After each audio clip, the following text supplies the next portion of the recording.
شیر شاہ سوری غیر مسلم رعایا کے ساتھ عدل و انصاف کرنے والا بادشاہ شیر شاہ سوری۔ شیر شاہ سوری ایک بے مثال مسلم بادشاہ گزرا ہے جس کے یہاں ہمیں عدل و انصاف، مساوات و برابری، خوش اخلاقی، رعایا پروری، اعلیٰ ظرفی، مردم شناسی اور حسن سلوک کے اعلیٰ نمونے ملتے ہیں، اور جس نے ملک و قوم کے لیے ایسے ایسے عظیم الشان کارنامے انجام دیے ہیں جن سے آج تک ہندوستانی عوام مستفید ہو رہی ہے۔ شیر شاہ سوری کے زمانہ حکمرانی میں رعایا کو جتنا امن و سکون ملا کسی اور بادشاہ کے عہد میں نصیب نہیں ہوا۔ اس نے اپنے 5 سالہ دور حکومت میں اتنے بڑے بڑے کام کیے جو دوسرے حکمران ہندوستان سے 50 سالوں کی مدت میں بھی نہیں ہو پائے۔ شیر شاہ سوری کا اصلی نام فرید خان تھا۔ اس کے والد حسن خان اور دادا ابراہیم خان تھے۔ یہ لوہانی پٹھان کی سوری شاخ سے تھے، اس لیے انہیں سوری کہا جاتا ہے۔ شیر شاہ سوری کی پیدائش بہار میں ہوئی۔ تحصیل علم کے لیے جونپور کا سفر کیا، 2 سال وہاں رہ کر فارسی میں مہارت حاصل کی اور کچھ عربی بھی پڑھی۔ نیز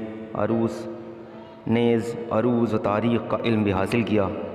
ظاہری علوم کی تحصیل کے ساتھ ساتھ باطنی کمالات کی طرف بھی توجہ کا ولولہ ہوا، چنانچہ جونپور کے علماء، فضلاء اور بزرگان دین کی خدمت میں برابر حاضری دیتے رہے اور ان کے فیضان محبت سے بھرپور مستفیض ہوئے۔ شیر شاہ سوری نے بہار، بنگال اور اڑیسہ سے لے کر پورے ہندوستان پر حکمرانی کی۔ سب سے پہلے اپنے والد حسن خان سوری کی پرگنہ شسرام میں نائب بنائے گئے اور والد کی وفات کے بعد حاکم بھی بنے۔ بعد ازاں کئی بادشاہوں کے یہاں ملازمت بھی کی۔ جلال خان کے بعد پورے بہار کی باغ ڈور شیر شاہ سوری کے ہاتھ میں آئی اور ہمایوں کے بعد ایک اقبال مند حکمراں پورے ہندوستان کا بادشاہ بن گیا۔ شیر شاہ سوری کا پہلا لقب شیر خان تھا۔ شیر شاہ سوری کا پہلا لقب شیر خان تھا اور اس کے پس منظر میں تاریخ کی کتابوں میں ایک واقعہ ذکر کیا جاتا ہے کہ ایک مرتبہ شیر شاہ سوری بہار کے بادشاہ محمد شاہ، جس کا اصلی نام بہادر خان ہے، کے ساتھ شکار کے لیے جنگل گیا۔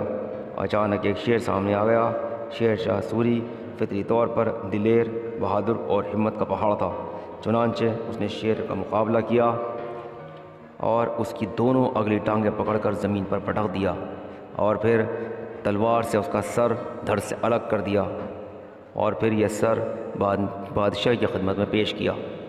بادشاہ نے اس حیرت انگیز بہادری اور شجاعت سے خوش ہو کر شیر خان کا لقب عطا کیا۔ 1532 سے 1539 کی طویل جنگ کے بعد بالآخر شیر شاہ سوری نے ہمایوں کو ہندوستان چھوڑنے پر مجبور کر دیا۔ ہمایوں تمام دولت و ہیرے جواہرات خزانے کے ساتھ لاہور چلا گیا اور 1540 سے ہندوستان کا تخت شیر شاہ سوری کے لیے خالی کر گیا۔ شیر شاہ سوری آگرہ پہنچ کر تخت نشین ہوا اور اس دن سے شیر خان سے شیر شاہ ہو گیا۔ مسٹر الفنٹن نے اپنی تاریخ کی کتاب میں شیر شاہ سوری کی عدالت کا ایک حیرت انگیز واقعہ لکھا ہے کہ شیر شاہ کا منجلا لڑکا عادل خان ہاتھی پر سوار ہو کر آگرہ کی کسی گلی سے جا رہا تھا۔ ایک گھر میں عورت جو حسین و جمیل تھی اپنے آنگن میں نہا رہی تھی۔ اس کی گھر کی 4 دیواری نیچی تھی، اس لیے عادل خان جو ہاتھی پر سوار تھا، عادل خان کی نظر عورت کے جسم پر پڑ گئی۔ وہ اسے دیکھنے لگا اور پان کا ایک بیڑا بھی اس کی طرف پھینکا اور اس کو اپنی طرف متوجہ کرنا چاہا۔ وہ عورت پارسا اور باحیا تھی، ایک نامحرم کے اس حالت میں دیکھ لینے کو برداشت نہ کر سکی اور خودکشی کرنے لگی۔ اس کے اعزاء اور اقارب اور شوہر نے اسے بڑی مشکل سے خودکشی سے روکا۔ اس کا شوہر پان کا وہ بیڑا لے کر شیر شاہ کے دربار میں حاضر ہوا جہاں وہ عوام کی شکایتیں سن رہا تھا۔ اس نے اپنی عزت کی درد بھری رودات شیر شاہ سوری کے گوش گزار کی۔ اس واقعے کو سن کر شیر شاہ بہت رنجیدہ ہوا، دیر تک افسوس کرتا رہا، پھر حکم دیا کہ یہ آدمی اسی حالت پر سوار ہو کر عادل خان کے گھر آئے اور عادل خان کی بیوی اسی طرح برہنہ کر کے اس کے سامنے لائی جائے اور یہ آدمی اسی طرح عادل خان کی بیوی کی طرف پان کا بیڑا پھینکے۔ ایسا انصاف جو دل پر پتھر رکھ کر اپنے ہی جگر کے ٹکڑے کے خلاف کیا جائے شاید ہی کہیں دیکھنے کو ملے۔ چنانچہ یہ حکم سن کر پورا دربار کانپ اٹھا۔ عمرا و اراکین سلطنت نے عادل خان کے ناموس کی حفاظت کے لیے درخواست کی، مگر شیر شاہ سوری نے پوری متانت کے ساتھ جواب دیا کہ میں اس موقع پر کسی کی سفارش ہرگز قبول کرنا نہیں چاہتا۔ میری نگاہ میں میری اولاد اور رعایا دونوں برابر ہیں۔ میری اولاد ایسی گھٹیا حرکت کرے اور میں اس کے ساتھ رواداری کروں یہ مجھ سے نہیں ہو سکتا۔ اس انسان نے عدل و انصاف کا جب یہ فیصلہ سنا، اور ایسا عدل جو اس کے حاشیۂ خیال میں بھی نہیں آ سکتا تھا، سن کر شیر شاہ سوری کے قدموں میں گر پڑا، اور اس نے خود عاجزی اور اصرار کے ساتھ درخواست کی کہ یہ حکم نافذ نہ کیا جائے۔